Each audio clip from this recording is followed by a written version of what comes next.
بسم اللہ الرحمن الرحیم۔ السلام علیکم viewer, welcome to my YouTube channel.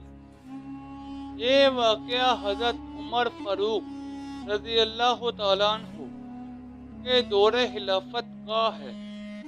منصب خلافت پر فائز ہونے کے 2-3 دن بعد حضرت عمر فاروق رضی اللہ تعالیٰ عنہ نے لوگوں سے فرمایا، میں اپنے سے پہلے خلیفہ رسول حضرت ابو بکر صدیق رضی اللہ تعالیٰ عنہ کے نقش قدم پر چلنے کی حد المقدور کوشش کرتا ہوں۔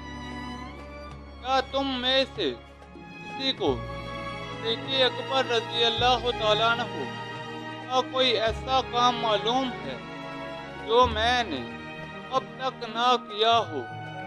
ایک شخص بولا، ہاں، صدیق اکبر رضی اللہ تعالیٰ عنہ کا ایک ایسا کام ہے جو میں نے انہیں روزانہ کرتے دیکھا ہے اور آپ نے ابھی تک نہیں کیا۔ فرمایا، وہ کون سا کام ہے؟ وہ شخص بولا، صدیق اکبر رضی اللہ تعالیٰ عنہ سورج نکلنے کے تھوڑی دیر بعد 2 روٹیاں لے کر اس پہاڑ کی طرف جایا کرتے تھے، لیکن یہ معلوم نہیں کہ وہ روٹیاں کسے دے کر آتے تھے۔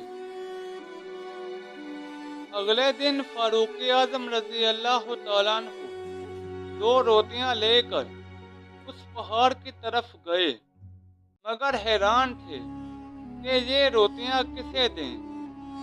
آپ اس پہاڑ پر ادھر ادھر تجسس کرنے لگے۔ ایک جانب سے ذکر الہی کی آواز سنائی دی۔ آپ اس آواز کی جانب بڑھے تو کیا دیکھا؟ ایک غار میں کوئی آدمی ذکر خدا میں مصروف ہے۔ قریب پہنچے تو یہ دیکھ کر حیران رہ گئے کہ وہ آدمی نابینا ہے۔ ہاتھوں اور پاؤں کی انگلیاں کوڑ کے سبب جھڑ چکی ہیں۔ آپ سمجھ گئے کہ صدیق اکبر رضی اللہ تعالیٰ عنہ کسی معذور شخص کو کھانا کھلانے آیا کرتے تھے۔ خاموشی کے ساتھ اس کے پاس بیٹھ گئے اور خود لقمہ بنا کر اس آدمی کے منہ میں رکھ دیا۔ اس نے فریاد کی، اے ابو بکر صدیق۔ پھر بولا، کیا ابو بکر وفات پا گئے؟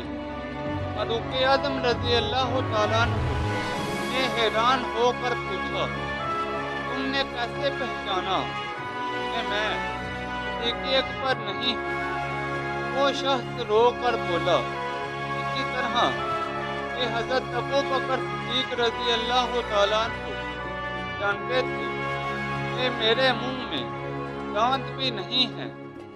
وہ لقمہ اپنے منہ میں چبا کر میرے منہ میں دیا کرتے تھے۔